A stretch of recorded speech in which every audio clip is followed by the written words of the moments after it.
Cześć, witam serdecznie. Tu kanał Innymi Oczami i ja, Paulina, z tej strony. I tak, przychodzę dzisiaj do Was z serii cyklu z tematem Pogadajmy na temat przede wszystkim autyzmu naszego syna. Jeśli nas nie znacie, jesteśmy kanałem Innymi Oczami, mieszkamy w Niemczech od 2015 roku, sierpnia, końcówki. No i mamy syna z spektrum autyzmu, autyzm wczesnodziecięcy. Dzisiaj chciałam poruszyć temat zachowań agresywnych, zachowań ryzykownych, takich, których nie da się przewidzieć. Przede wszystkim zacznę od początku. Jak Kacper był mniejszy, bardzo często ręką bił się w głowę. Później głową uderzał o ziemię. To były znamiona autoagresji. Nie wiedzieliśmy, o co dokładnie chodzi. Ja też byłam, można powiedzieć, świeżakiem w tym temacie, bo nie wiedziałam, czym się w ogóle autyzm objawia. Jeszcze nasze dziecko wtedy nie miało diagnozy. No i później zaczęło się to w ogóle, ten epizod w wieku przedszkolnym, gdzie Kacper poszedł do normalnego przedszkola katolickiego. No i myśleli na początku, że Kacper nie słyszy, jest niesłyszący, że go ucho boli, dlatego uderzała głową o ziemię. Bardzo dużo wtedy, pamiętam, płakał. Ten brak komunikacji jego spowodował, że dochodziło do pewnych frustracji i zachowań autoagresywnych. Sprawdzaliśmy jego słuch u audiologa chyba 4 razy. 3 testy nie wypadły, za 4 razem się udało. Następnie, jak zmienił przedszkole po prostu na integracyjne, gdzie było mniej dzieci, były też w grupie dzieci niepełnosprawne, no to wtedy Kacper, można powiedzieć, już się tak zrównoważył. Ale dochodziło do zachowań nieprzewidywalnych, czyli takich jak, nie wiem, odkręcanie wody bez konkretnego powodu. Raz było takie zdarzenie, żeby po prostu zalał przedszkole, bo siedzieli jakoś tak w grupie, panie z dziećmi i tak dalej. No i Kacper wspiął się i otworzył klamkę, bo mieli klamkę bardzo dość wysoko do miejsca, gdzie były dzieci przewijane. No i po prostu otworzył tę klamkę i poszedł do kranu, odkręcił wody i zaczął się tam bawić. On był bardzo wtedy podekscytowany wodą i my w domu musieliśmy po prostu do każdej drzwi załatwić klucz. Że trzeba było zamknąć i wieszać. Szczególnie u nas w łazience, bo bardzo, bardzo dużo wody leciało. Przy kąpaniu Kacper też lał bardzo dużo wody i chciał się codziennie kąpać. Pełna wanna wody i wylewanie na całą łazienkę. To samo. Do tej pory musimy z nim siedzieć, żeby po prostu mu towarzyszyć, żeby obserwować, co on robi, bo niekiedy wpada na takie po prostu pomysły, że nawet my byśmy na ten pomysł nie wpadli.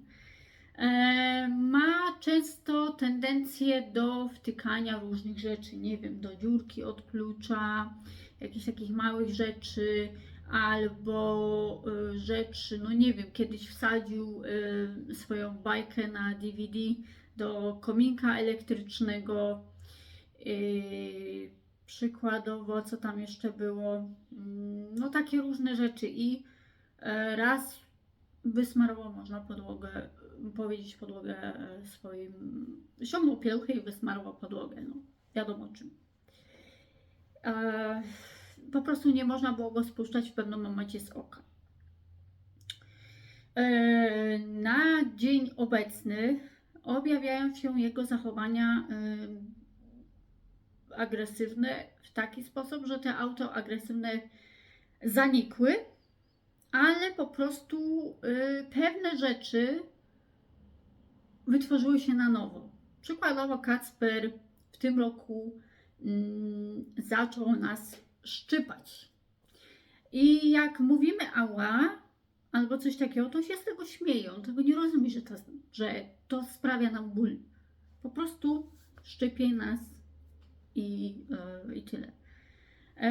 Wracając do przedszkola, żadnemu dziecku krzywdy nie zrobił, także nie było czegoś takiego, żeby był wobec innych dzieci agresywny. Kacper swego czasu był bardzo bezpośredni, nadal jest bezpośredni, bardzo lubi wisieć na różnych obcych ludziach, paniach i tak dalej, zbliżać się bardzo blisko do innych ludzi albo dotykać ich po różnych częściach ciała bez uprzedzenia. Są zachowania, gdzie Kacper po prostu nad sobą nie panuje i powoduje to czasem to, że on jest przebodźcowany. Często jak wraca ze szkoły, to przeważnie jest w piątek, ja go odbieram i jedziemy na terapię autobusem. W związku z tym musimy po prostu załatwić transport, ale to już powiedziałam w jakimś tam poprzednim vlogu, że jednak nie musimy tego robić i będzie terapia w szkole. Ale był czas, kiedy jeździłam z nim na terapię autobusem i pociągiem. No i po prostu były momenty, gdzie Kacper się po prostu na chodniku położył i nie zwracał uwagi na nic, na nikogo, na przejeżdżające samochody, kompletnie na nic nie zwracał uwagi.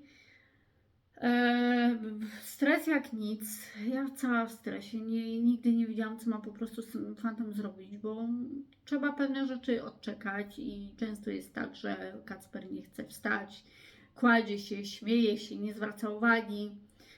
Ostatnio jak szłam z nim z terapii, położył się po prostu, tam jechały za nami z tyłu rowery, no i ja mówię, bałam się, że te rowery nas rozjadą w pewnym momencie, no i po prostu nie wie człowiek, w którym momencie idzie z dzieckiem i po prostu Kacper ma tendencję zafiksowania się na szybach, na lustrach, w sklepach, czy po prostu na jakiejś wytrynie sklepowej i po prostu położy się na chodniku w dół i nie chce kompletnie wstać. On już 21 kg waży, po prostu jest kompletnie za ciężki dla mnie i czasami ręce opadają. Nie wiadomo, co zrobić. Są momenty, gdzie Kacper wpada na pomysły i po prostu robi rzeczy takie, że po prostu psuje różne rzeczy albo próbuje je zepsuć, niszczy. Co mi się ostatnio zdarzyło? Konsola do gier, jest płyta, wejście do płyty i on sobie takiej wielkości drucik wsadził do napędu. Ja już myślałam, że on to całe zepsuł, no bo po prostu chwilę coś robiłam, byłam akurat sama, mąż był w pracy, musiałam coś chwilę zrobić, no i Kacper sobie drucik wsadził i ja mówię, kurde, zepsuł to. No masakra. Patrzę, jakiś drut wystaje. Mówię, spróbuję go wyciągnąć. Patrzę, taki drucik chyba, nie wiem, ze spinacza albo coś takiego. Nie wiem w ogóle, gdzie on go znalazł. Mógł wyciągnąć z jakiejś szuflady. Dziecko ma dostęp po prostu do wszystkiego. No i tak to mniej więcej wygląda. Trzeba być cały czas przy nim i uważać na to po prostu, co robi. Najbezpieczniej to jest u niego w pokoju, chociaż nie zawsze. Wracając jeszcze do tyłu, co się bardzo często zdarza i zdarzało, Kacper ma tendencję wyrzucania rzeczy przez okno. Dlatego z jednej strony ubolewamy na to, że nie mamy balkonu, ale z drugiej strony cieszymy się, ponieważ jakby był ten balkon, to on by mógł cokolwiek wyrzucić. Miałam kiedyś okno uchylone u niego w pokoju, on sobie wyciągał książki swoje i wyrzucił je przez okno. Parę książek poleciało do sąsiada, parę książek poleciało po prostu na ziemię.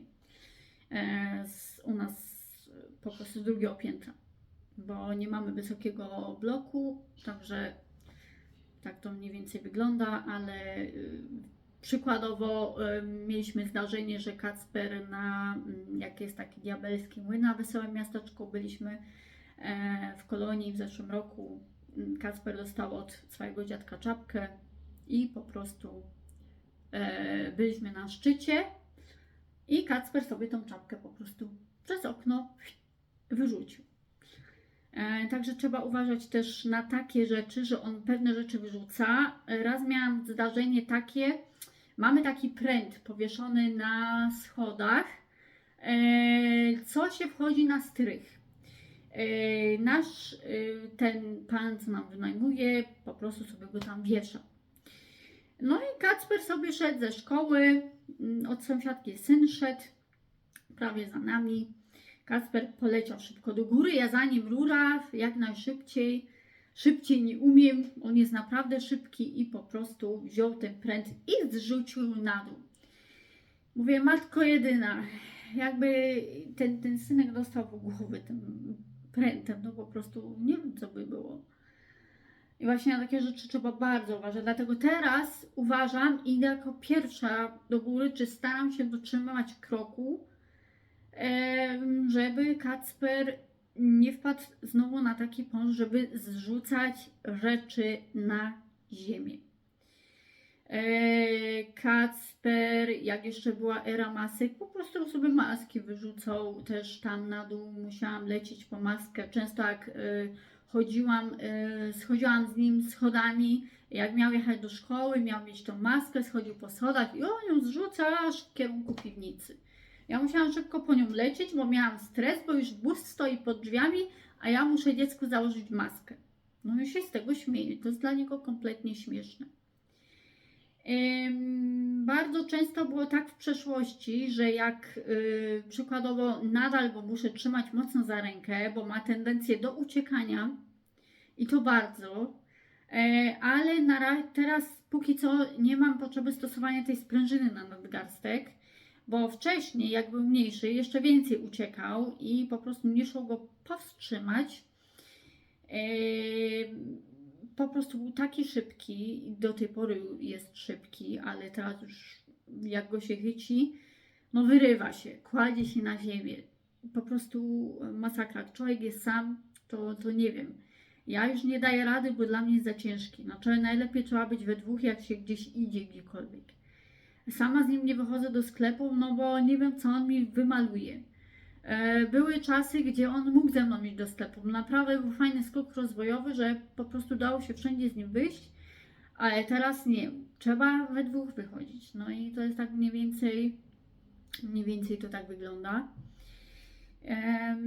Także tak wyglądają ryzykowne czy agresywne zachowania u Kacpra i przede wszystkim cieszy mnie to, że żadnemu obcemu człowiekowi nie robi krzywdy, że nie wpada na pomysł wyciągania różnych rzeczy z półek czy ostrych narzędzi, bo to też jest gratka, bo już się kiedyś bałam, bo mi tu zaczął kiedyś w kuchni grzebać i tam na drzwiach musiałam mieć taką bramkę, jak wchodząc do kuchni, bo Kacper mi wszystkie rzeczy wyciągał z szuflad, a ja mówię, niech mi nóż wyciągnie albo coś takiego, to się pokaleczy.